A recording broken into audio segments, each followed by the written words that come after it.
Please welcome Governor Mike Huckabee.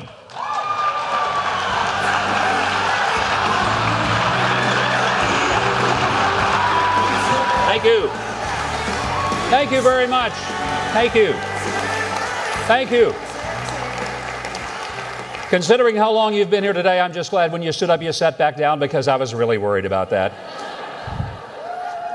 I think of a Bible scripture that comes to mind for all of you who have been here since early this morning. They that endure to the end shall be saved. What a nice thing to be talking to a room full of saints today. I'm so grateful that you stayed, because I've heard me speak and I wouldn't have stayed, and I'm just really delighted. So thank you so much. Now, originally, when this was all being set up and I accepted the invitation, I was really worried that I was going to have a hard time getting here, so that's why they put me last. And the reason being is because when this was set up, I was still doing a television show for Fox News in New York, and I was going to tape it and then hurry here. Maybe you know, but 3 weeks ago was my last show on the Fox News channel, and I left that. A lot of people are wondering, well, why would he do that? And I'll leave it to your imagination, but it wasn't just so I could go deer hunting every Saturday, I can assure you that. 6.5 years working at the Fox News channel was an extraordinary experience, and I tell you what, it was a phenomenal opportunity to work with some of the greatest professionals, and more than just people who were technically good at what they did, but people who had an extraordinary esprit de corps. I find it funny when people come up to me and they'll look around and say, okay, now you're not there. Just really, what was it like? Tell us what it was really like.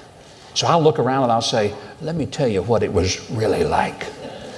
It was the best 6.5 years of working with some of the greatest people on earth. And I'll say it in a whisper and I'll say it out loud. I'm so grateful for the experience. And one of the reasons that I was grateful was for the extraordinary privilege I had of working for one of the greatest minds in America, Roger Ailes. And Roger is the guy who conceived the Fox News channel and still runs it brilliantly. I've told people there's a couple of things about Roger Ailes you need to know. Number one, he's the smartest guy in the room, and it doesn't matter who else is in the room.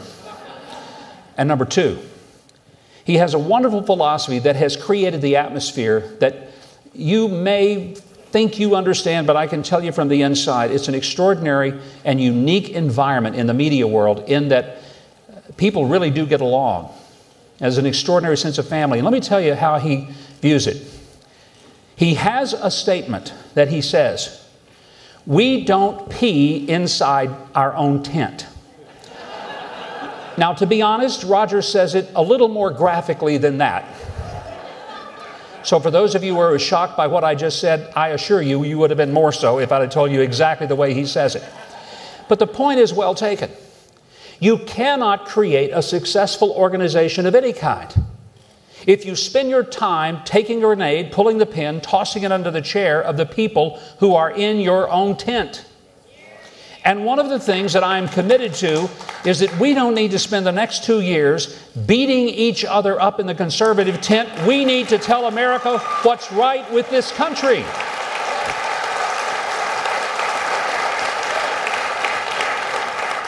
And if we'll talk about what's good about America, we have plenty of things to talk about. But governing America isn't always easy. It's been said, and I'm sure you've heard it, there are two things you should never see. You should never see a law or a sausage made. I have seen both, and I still eat sausage. But I can attest to the fact that neither are very pretty. And in the case of a sausage, you and I will get this in a way nobody else in America does. But if you're going to have some sausage, you got to kill some pigs. And folks, there are a lot of people in America who want the sausage, they just don't want to kill any pigs. We need to do some pig killing to get to the sausage. For 10.5 years, I governed in a state that was the bluest, most lopsided legislative state in all of America. More than Vermont or Maine or Massachusetts or California or Oregon. 89 out of the 100 Democrat or House members were Democrats, and 31 out of the 35 senators were Democrats. 90%. 5%. I did not walk into the Capitol every day with them saying, "Oh, bravo." Some governors may walk into their chamber and hear, "Hosanna." I walked in and heard, "Crucify him." Arkansas's new governor, Asa Hutchinson, who will be a terrific governor, was inaugurated just a couple of weeks ago. I went back for the inauguration. It was wonderful to see. Now all 7 constitutional officers are all Republican. There were none when I was there, except me. Of the 6 members of the congressional delegation, when I was there was only 1. Now all 6 of the congressional delegation, both senators, all 4 congressmen, are Republican. There is a Republican majority, supermajority, in both the House and the Senate now in that state. And I watched him walk down the aisle, and he was getting all these accolades from the legislators. And I turned to somebody and I said, "You know, the difference is he's shaking hands with people who actually voted for him." I think America is coming around to the understanding that the views, the values that we put forth as Republicans, as conservatives, are values that they can embrace and that actually make a difference for their families. Now, this past week, the President, in his State of the Union address, for those of you who were unable to stay awake, as Ruth Bader Ginsburg found, made a comment that jolted me from my near stupor when he said, "The greatest threat this nation faces," and I waited, and then he said, "is climate change." Not to diminish anything about the climate at all, but Mr. President, I believe that most of us would think that a beheading is a far greater threat to an American than a sunburn. I wish he understood that we have a real enemy with Islamic jihadism. Let's make clear, nobody wants war. Nobody who ever wants to be president would want to be a war president if at all possible to avoid it. But I'm convinced that if we want to avoid war, the best way to do it is to make the enemy afraid to start one. And the best way is to remember that nobody wants to pick a fight if they think you're going to knock them on their butt. That's the best way to stop the war. I'm not talking about waving guns around at people, but when someone's life and liberty is threatened, then it's time to, in the words that I would say, it's time to go Merle on them, because they've done got on the fighting side of me. And at that point, we don't call 911 out of fear, but rather to call and tell them where to come pick up the body. But my friend, we cannot defeat the enemy of Islamic jihadism if we don't identify it. And if we don't call it what it is evil. It is not merely an aberration of geopolitical thought. These are not people who want a piece of land. These are not people who want to be higher in the pecking order in the great international family. These are people who fundamentally believe that you should never be able to draw another breath, and they are committed to the notion that you won't, and that they will bury you and your children and your grandchildren. And the fact is, if our president and this administration cannot identify the clear and present danger and cannot see the difference between the good and the evil in this world, I am convinced they're like people, and this is so unbelievable, that they could watch a 1950s Western and not be able to tell you at the end of it who the good guys and who the bad guys really were. You're going to hear a lot over the next couple of years from the liberals. They're going to tell you that the greatest challenge facing American workers and American families is income inequality. Now, folks, sometimes I think the greatest challenge we face economically is intelligence inequality. Because we will never be able to build a strong economy when we punish productivity and reward reckless irresponsibility. You don't build an economy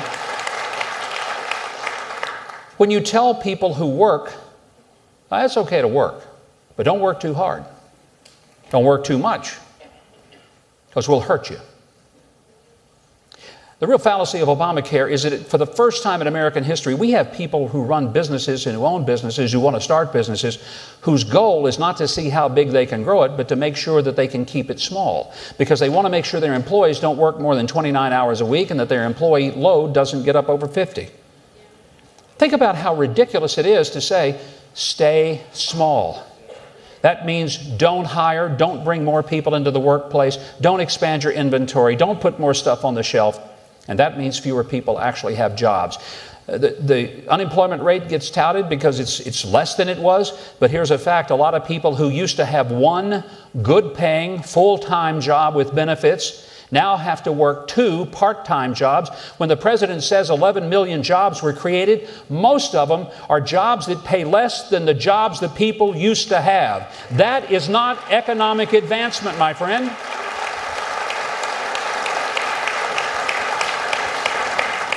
And Congressman King mentioned that I'm an advocate of the fair tax. Let me explain why.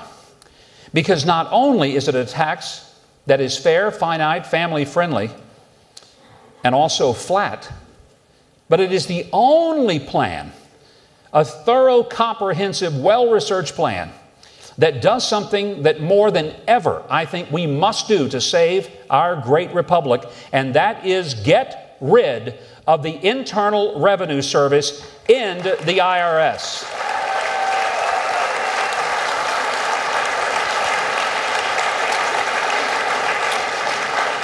This week the president said that his proposal, start taxing people who save for their kids' education in a 529 plan.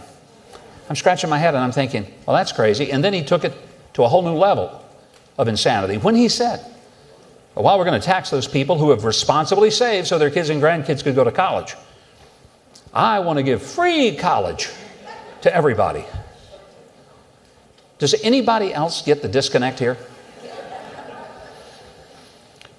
So the idea is we're going to redistribute somebody else's money and punish people who didn't get a boat or a vacation home because they put that money in a savings account for their grandkids or their kids to go to college, all the time saying, because we want more people to go to college. So we're going to punish the people who are trying to make sure their kids and grandkids can go to college. And when the Democrats and the liberals talk about the minimum wage, I just have to say, why on God's earth would you ever propose that people in America who work really hard and sweat through their clothes and lift heavy things would at best have a wage that would be called minimum? Why aren't we talking about how to get people not to a new minimum wage, but to a maximum wage? A maximum wage. And here's how this works. When somebody says, well, we need to get the minimum wage up to $10. CBO says that'll cost 500,000 jobs, but let's suppose even for a moment that it's not the worst thing that happens. Can anybody live on $10 an hour? No. So what could you live on? And when people ask me, do you support the minimum wage? I say I support something much better than that. I support the maximum wage. And here's how it works. I ask a person, how much money would you like to make per hour? You'd like to make $10? We can make that easy. But what about 20, 30, 40? $50 an hour. Yeah, I'd love to make that. I said, okay, then let's find out what jobs pay $50 an hour. And then let's get you trained to take one of those jobs, and instead of a minimum wage, you'll be making a maximum wage. And my friend, we need to be talking about how to get people to reach for the stars rather than to die for the floor. That's how America gets strong again.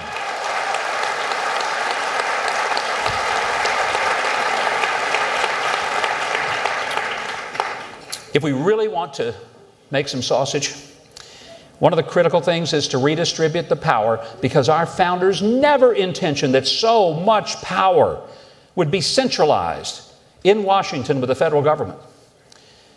I don't hear many people saying this, because most people, once they get there, they kind of like it. They want to stay. Washington, D.C. has become the Roach Motel. People go in, they never come out. So, one way to get them out is to do something that the founders almost did, but you know what? They kind of said, it'll never be a problem. People don't want to come here and stay forever. George Washington would have been given the opportunity to be president for life. He said, no, I'll serve 2 terms. I'll go back to Virginia and farm. And he did. But it's time. It may not come from the members of Congress. It may have to come from the people. But it's high time we take the leadership in this country and we say that if we have term limits for the executive branch, we need term limits for the legislative branch, and that you can't stay for the rest of your life and make Congress a career. You will go,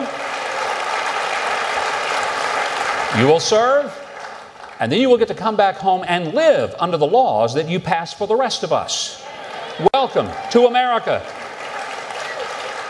And by the way, I think we ought to have, and I know this will be controversial to some, but I will stand and tell you why it'll work. We need term limits not only for the executive and the legislative, we need term limits for the judicial branch, because nobody ought to wear a black robe for the rest of his or her life and believe that he or she is unaccountable for the decisions that are being made.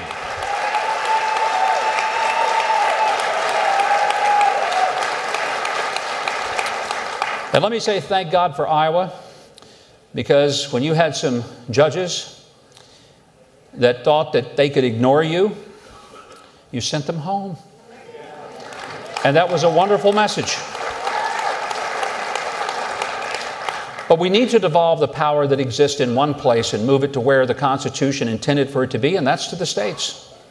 It's very clear. Founders not only established it in the original Constitution, they were so afraid that somebody would mess it up that they added it as the 10th Amendment and said that if there's not a power that is expressly written into the Constitution, that power resides with the states.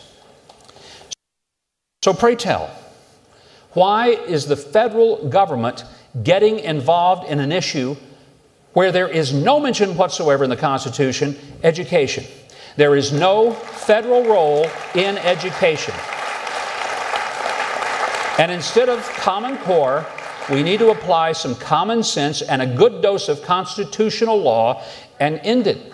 And I know that some of you have heard, well, Mike Huckabee supports Common Core. Folks, what Common Core may have originally been, which was a governor-controlled and a state's initiative to keep the fickle federal fingers of fate off of education, it has morphed into a Frankenstandard that nobody, including me, can support. And I want to make it clear, because anybody who tells you that I support Common Core is either incredibly less informed than he or she pretends to be, or is just being plain dishonest because they really want to help somebody else and not me. And that's okay. But for heaven's sakes, be honest, because I've written it 100 times, I've said it on TV, I'm saying it to you. Education is not a federal function. It is a local function, but let's get how local it is. Ultimately, it ought to be the decision of mom and dad and not the government, and it's your choice whether you want to homeschool, send to the government schools, or private school. And I cannot say strongly enough that we need to return to that simple understanding that the Constitution frames for us the process of our government. Now, I've gotten in a little trouble this week, not that it's the first time, and I'm darn sure it won't be the last time, because I've said to the fact that one branch of government doesn't usurp the other two. 9th grade civics, for those of you who took it. Obviously, many of the people who are running our country did not. But remember that simple understanding that there are 3 branches of the government and all of them are equal. One doesn't get to override the other. How many of you have been unhappy when the president says, I got a phone and a pen? Well, Mr. President, I have a Constitution. And here's what it says. You can't act independently and just create law with your phone and your pen. It's tough work. It's sausage making, Mr. President. But you got to go over to the legislature and persuade enough people there to get the votes to pass a law that you can sign and enforce, and the courts then will tell you if that law does in fact conform to the Constitution. And if it comes out that the courts decide that there's some law that doesn't conform to the Constitution according to their interpretation, then it doesn't immediately become, quote, the law of the land, for the simple reason that the court cannot make a law. They are the supreme court, not the supreme being. And that means they're the highest court. But they still have to work in concert with the legislative and executive branches. That shouldn't be hard. If you think I'm pessimistic about America, I'm not. I'm quite optimistic. And part of it is because what I see happening in this room here today. Hundreds of people gathering to hear speaker after speaker all day long and still having enough energy to put two hands together and occasionally clap. I find it amazing. But I'll tell you what amazes me even more is the dedication that some of our fellow Americans have to protect and preserve our freedom. Last week, my wife and I were in the Atlanta airport. We were sitting down having a little bowl of soup between airplanes. And a gentleman came up and knelt down beside our table and looked at me in a very earnest look. And he said, "Governor Huckabee, I want to come meet you. I want to thank you." He said, I'm a soldier. I'm a Green Beret. And he said, and a lot of my friends appreciate you standing up for us and speaking out for us. And I listened to him. I said, "Young man, you don't understand. You shouldn't be thanking me. I'm thanking you. Every breath of free air I enjoy, it's because of folks like you who put on the uniform of this country and dodge bullets and bombs. I haven't done anything. You're the one."